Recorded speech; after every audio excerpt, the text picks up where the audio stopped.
Bismillahirrahmanirrahim. Hello students. Today I am going to explain the poetic devices. Poetic devices or figures of speech are the words which have different meaning from their literal meanings. And why we use these devices in our writing?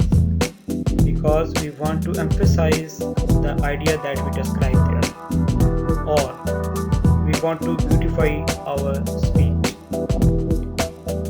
So poetic devices are used for these two purposes.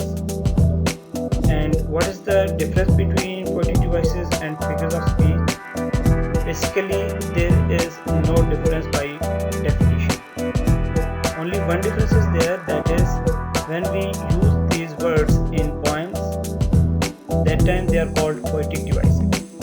Otherwise, if we use them in prose or in stories or other writing articles or paragraphs, etc., then they are called figures of speech. By definition, they are the same. So here are the names of the poetic devices that I will be explaining in this lesson.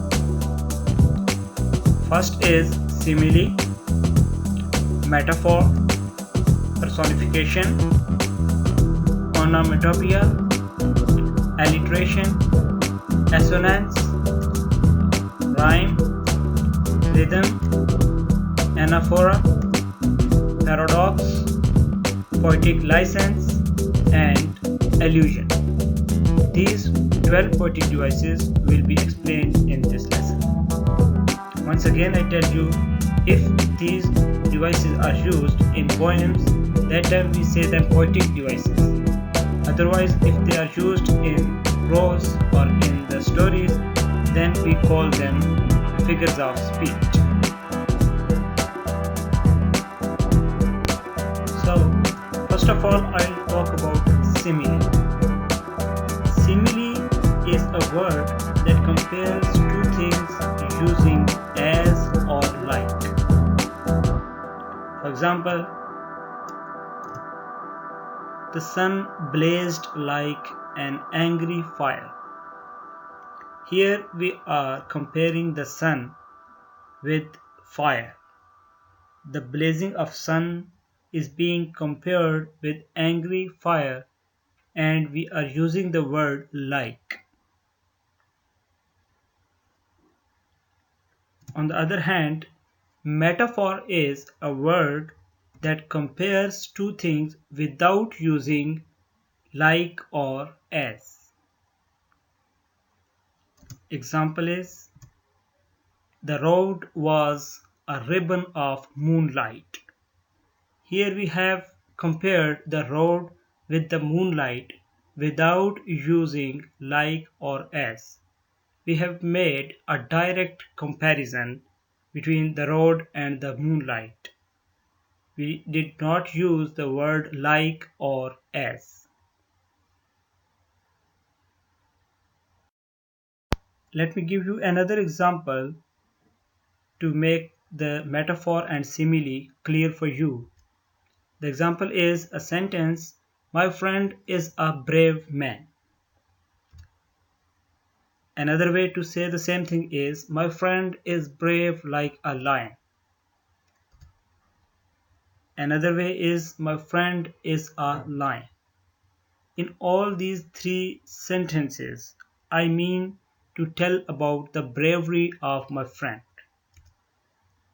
All three sentences mean the same, that he is a brave man. But in first sentence, I have told it directly, that my friend is a brave man. In the second sentence, I have compared him with a lion with the word like, and I meant to say just that he is a brave man.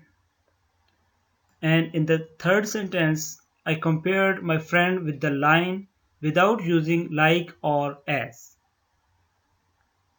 And what I meant here was just to say that he is a brave man. So these are three different ways of saying the same thing. So the purpose was to emphasize on his bravery or to make my speech beautiful. So here first sentence is a simple sentence, and in the second one I have used simile. In the third we have used metaphor. So this is the difference between simile and metaphor. Next comes personification. Personification means when we personify a non-living thing as if it is a living thing. The example is the flowers danced in the breeze. Obviously, flowers do not dance, but the movement of the flowers is compared with dancing. Dancing is an action that is done by a living thing, and flowers are not the living things, they are non living things. So, here we have compared a non living thing with the living thing, and we have personified them to be living things. They are acting like living things act. Next comes onomatopoeia. Onomatopoeia is a vocal imitation of the sounds.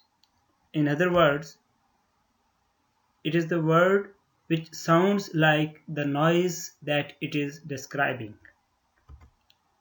For example, pop, buzz, splash.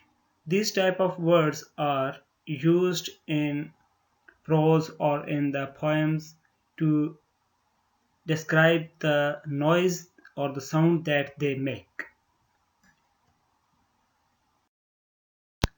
Then comes alliteration. Alliteration is the repetition of same consonant sounds.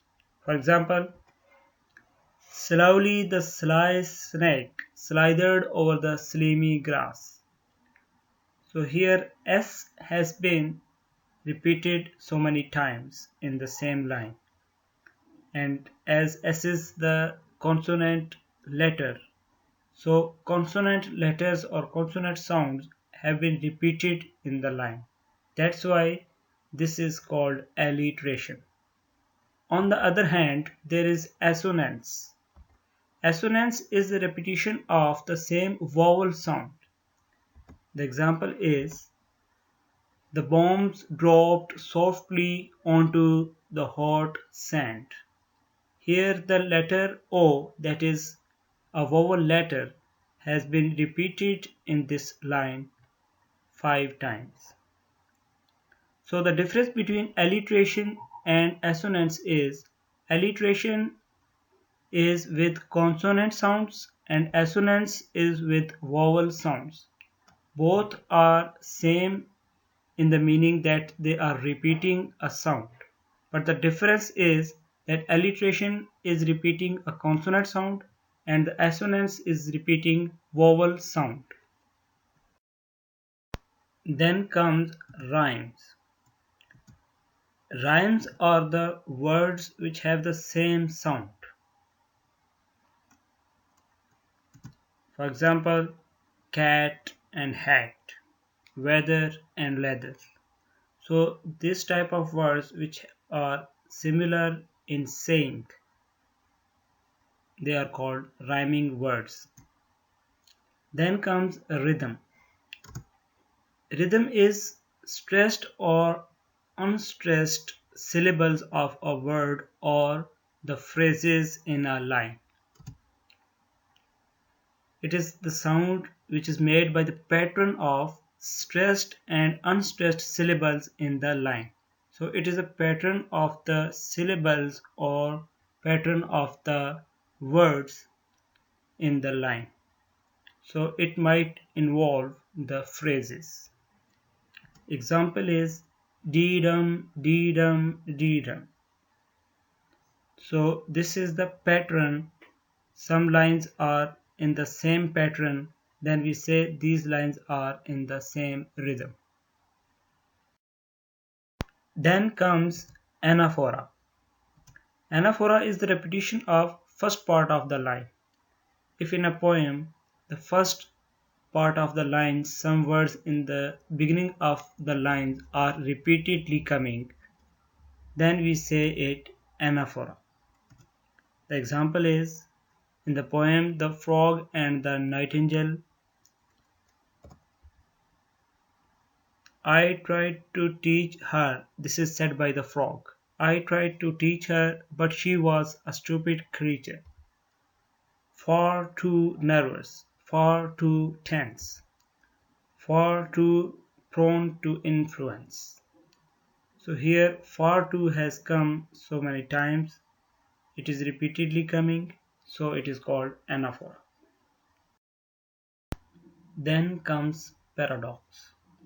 Paradox is a statement which contradicts itself. For example, truth is honey which is bitter. We know honey is sweet, but in the second clause after comma, it is saying that it is bitter. What the author or the poet means to say, we can understand by thinking it deeply. In fact, he wants to say that truth is beneficial thing, truth is the best, but sometimes it is better for us, sometimes it is against our desires. So apparently this statement looks like it is contradicting itself, but in fact it has some deeper meanings.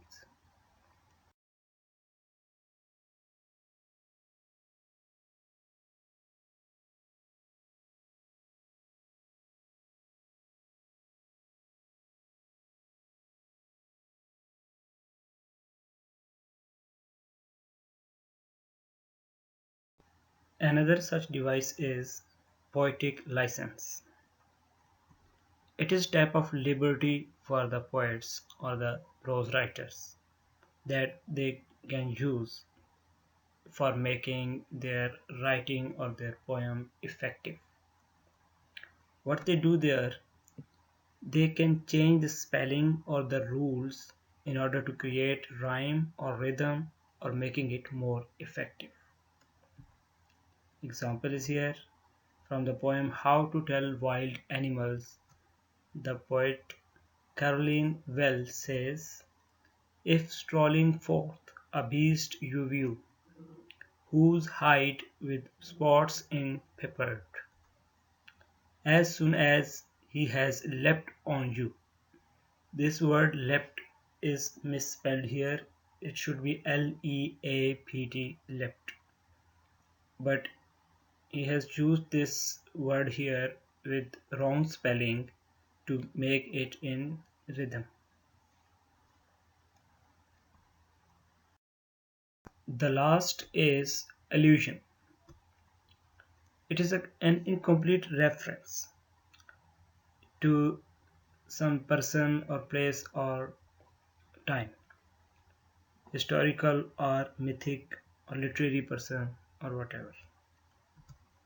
Example is from the same poem How to Tell Wild Animals.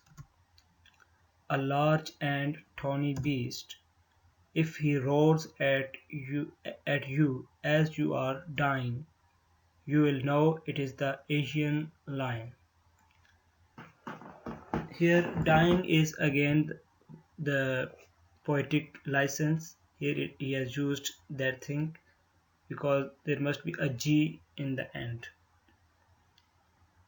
And the word Asian lion is a reference to the lions in Asia. So this is a reference to the lions of Asia. So here he has used allusion. So this was today's lesson about the poetic devices.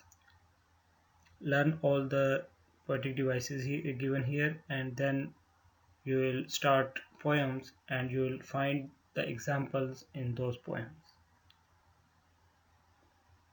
Best of luck. Goodbye.